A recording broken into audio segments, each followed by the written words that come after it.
উকিল বাবা হলো 2 নম্বর বাবা।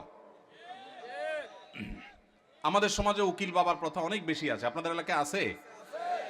এটা হলো 2 নম্বর বাবা, নকল বাবা। নকল, এই নকল বাবা হওয়াও জায়েজ নাই, এই নকল বাবা বানানো জায়েজ নাই।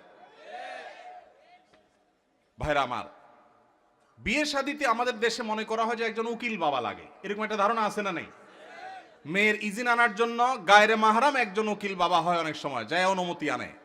এইভাবে উকিল বাবা বানানো পরিষ্কারভাবে হারাম, পরিষ্কারভাবে। মুরব্বীরা ভালো করে শুনে রাখেন, যারা যারা উকিল বাবা আছেন এই বাবাগিরি ছেড়ে দেন। বাংলাদেশে বাবার কোনো শেষ নাই। খাজা বাবা, উকিল বাবা,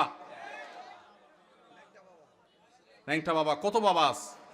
আল্লাহ তাআলা এই সমস্ত নকল বাবা থেকে আমাদেরকে হেফাজত করুন। বিয়ে উপলক্ষে কোনো উকিল বাবা টাবা চলবে না। নিজের বাবা বেঁচে থাকলে সেই বাবা তিনি নিজে নিজের সন্তানের বিয়ে দিবেন, ব্যাস। মেয়ের অনুমতি বাবা আনতে যাবেন।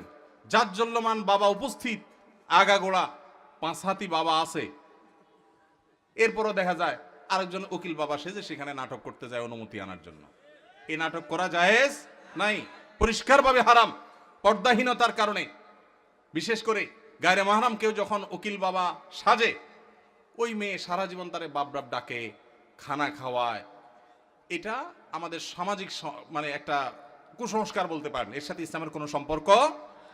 যুবকরা বিয়েতে কোনো উকিল বাবা যেন না থাকে। মুরব্বীরা যারা যারা যার যার বিয়ের উকিল বাবা আছেন, আল্লাহর হস্তে বাবাগিরি ছেড়ে তওবা করে আল্লাহর কাছে চলে আসেন, চেষ্টা করবেন তো ইনশাআল্লাহ। এই উকিল বাবার নাম দিয়া পর্দাহীনতা 2 নম্বরই হাজারটা জিনিস হয়। নিজের বাবারই খবর নাই, কিসের আবার উকিল বাবা? হ্যাঁ, উকিল বাবার লগে বললো ভাগছে কোন মেয়ে? আল্লাহ মাফ করুক আমাদেরকে। ওই যে বেশরিয়তি কাজ করলে তো একটা না একটা অঘটন ঘটবেই, এই জন্য এই সমস্ত অন্যায় কাজ করা যাবে না। আজকাল হাই ভলিউমে গান শোনাটা ফ্যাশনে পরিণত হয়েছে। এটা থেকে কিভাবে পরিত্রাণ পেতে পারি আমরা? ভাইরা আমার, হাই ভলিউমে যারা গান শুনে, তারা আসলে কি গান শুনে না শোনায়? নিজে শুনতে হলে তো খুব বেশি হাই ভলিউমে গান শোনার দরকার নাই। নিজে শোনার জন্য তো লো ভলিউমে গান শোনাটা যথেষ্ট। যারা গান শুনতে চায়, মানুষ আছে 1 জন বা 2 জন এক জায়গায়, কিন্তু ফুল ভলিউম দিয়ে যখন ঝাঁকানাকা গান শুনছে, পুরো এলাকা কাঁপতেছে মাটি সহ, তারা কি নিজেরা আসলে গান শুনছে না শোনাচ্ছে?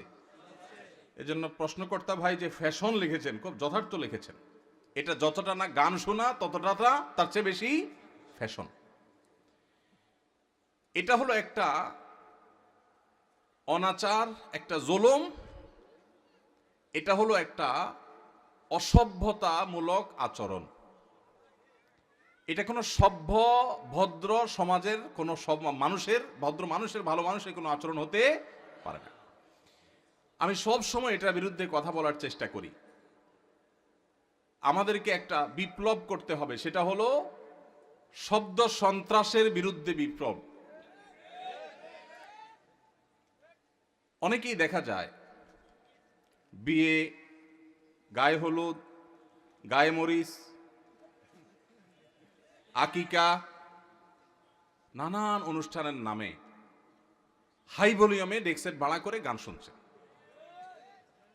এখন আমার প্রশ্ন হলো, আপনার মনে অনেক খুশি, আপনি লাফাচ্ছেন গানের তালে তালে, ভালো কথা, হতে পারে, এটা আপনার ব্যাপার, ভালো কথা বলতে এটা আপনার ব্যাপার। কিন্তু আরেকজন হয়তো অনেক মনে কষ্টে আছে, তার অনেক চিন্তা দুশ্চিন্তা, কোনো কারণে পেরেশানি, হয়তো অসুস্থ, অসুস্থ বাবাকে নিয়ে বসে আছে, কিন্তু পুরো এলাকাকে আপনি প্রকম্পিত করছেন বাজ বিচার করা ছাড়া। তাহলে যে বেদনায় আছে, তার বেদনাটা আপনার গানের আওয়াজে আরো বাড়াই দিবে। এটা কোনো ন্যূনতম কমন সেন্স আলা মানুষের কাজ হতে পারে? কিন্তু দুঃখ লাগে যখন দেখি আমাদের অনেক স্কুল কলেজ পড়ুয়া, বিশ্ববিদ্যালয় পড়ুয়া, শিক্ষিত যুবকেরা এই কাজটা করে। এটা তো একজন শিক্ষিত মানুষ দ্বারা কখনো হতে পারে না, যে আমি উচ্চ ভলিউমে, হাই ভলিউমে গানের আওয়াজে আশপাশে মানুষকে অতিষ্ঠ করব, মানুষ কষ্ট পাবে, মোবাইলে কথাটা পর্যন্ত বলতে পারবে না। এটা কোনো সভ্য সমাজে গ্রহণযোগ্য হতে পারে না। ভাইরা আমার, যাদের বিয়েতে হাই ভলিউমে গানের আওয়াজ বাজায়, তাদের অনেককে বলতে শোনা যায় যে আসলে আমি নিজেও এগুলো পছন্দ করি না। তাহলে কেন হয়? বলে ভাতিজা ভাগিনারা, ছোট ভাইরা একটু একটু তারা চায়, শখ করছে ওরা। ভাতিজা ভাগিনারা কি করছে? শখ করছে। বিয়ে করবেন জীবনে একবার না দুইবার? একবার। কাদের কাদের দুইবার করার নিয়ত আছে হাত তোলেন। মাশাআল্লাহ, ঘুমিয়েছিল এরা মনে হয়। ঠিক আছে ভাই,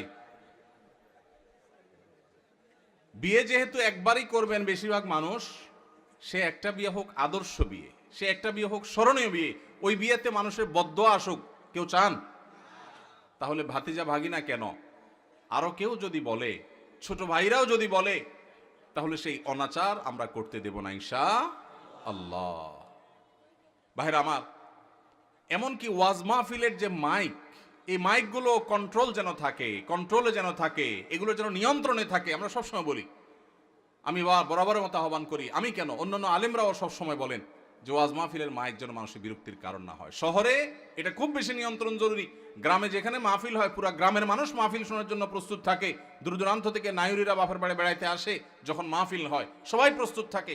তারপরও মাইকের আওয়াজটা যেন কারোর মোবাইলে কথা বলা অসম্ভব হয়ে যায়, এই পর্যায়ে যেন না থাকে। ভলিউমটা যেন নিয়ন্ত্রণে থাকে, অন্তত যেগুলো প্যান্ডেলের বাইরে থাকবে যতটা সম্ভব। এবং গভীর রাত পর্যন্ত অন্য ধর্মের মানুষের, অসুস্থ রোগীদের, সকালবেলা স্কুলগামী বাচ্চাদের, মাদ্রাসাগামী বাচ্চাদের বা যাদের ডিউটি আছে তাদের যেন কষ্টের কারণ না হয়। আল্লাহ আমাদের সবাইকে দায়িত্বশীল আচরণ করার তৌফিক নসিব করুন। এরকম হাই ভলিউমে যখন গানের আওয়াজ হবে, আমি আপনাদের সবার কাছে উদাত্ত আহ্বান রাখতে চাই, পাড়ায় মহল্লায়, গাড়িতে, বাড়িতে, যেখানে দেখবেন যে হাই ভলিউমে কোনো গানের আওয়াজ দিয়ে মানুষকে অতিষ্ঠ করা হয়, কয়েকজন মানুষ মিলে গিয়ে সেই গান শোনা ভাইদের পিঠে হাতটা রেখে তাদেরকে স্নেহের পরশ দিয়ে বোঝাবেন, আমার আনন্দ যদি আরেকজনের বেদনার কারণ হয়, এটা কখনো সভ্য মানুষের আচরণ হতে পারে না। তাদের অনেকের সেন্স নেই। আমরা যদি কয়েকজন গিয়ে তাদেরকে বুঝাই, তাহলে আশা করা যায় এটা বন্ধ হবে ইনশাআল্লাহ। সবার চেষ্টা করবো তো ইনশাআল্লাহ। আমার জীবনে আমি বহুবার এই কাজটা করেছি, আল্লাহ আমাকে তৌফিক দিয়েছেন। বহুবার গভীর রাতে আওয়াজ শোনা যাচ্ছে গানের, আমি একা নেমে গেছি। এমনও হয়েছে গিয়ে যারা গানের আওয়াজে সবাইকে অতিষ্ঠ করছে তাদের হাতে পায়ে ধরে সেটা থামিয়েছি। আমরা যদি সবাই জাগ্রত হই, সবাই যদি দাঁড়িয়ে যাই, তাহলে এই অনাচার করা মানুষের সংখ্যা সমাজে হাতে গোনা কিছু, ইনশাআল্লাহ এই অনাচার বন্ধ হয়ে যাবে। ঠিক কিনা বলেন? অতএব বিয়ে, বিনোদন, ধর্ম, রাজনীতি, যে নামেই হোক, মানুষকে অতিষ্ঠ করে, মানুষের কষ্টের কারণ হয়, সেরকম কোন শব্দ, সেরকম কোন উচ্চ শব্দের আওয়াজ, এটা কোনোভাবেই গ্রহণযোগ্য হতে পারে। সবাই আমরা সমাজে জাগ্রত হব তো ইনশাআল্লাহ। মসজিদে মসজিদে আমাদের যুবকদের কাজ হবে, এই এলাকায় কোন প্রকার শব্দ সন্ত্রাস কেউ করলে আমরা সেটাকে থামাবার উদ্যোগ নেব। চেষ্টা করা যাবে না ইনশাআল্লাহ? আমি কাউকে আইন হাতে তুলে নিতে বলছি না, কিন্তু আমাদের সবাইকে দায়িত্বশীল আচরণ করতে হবে, সৎ কাজের আদেশ, অসৎ কাজের বাধা প্রদান করতে হবে ইনশাআল্লাহ।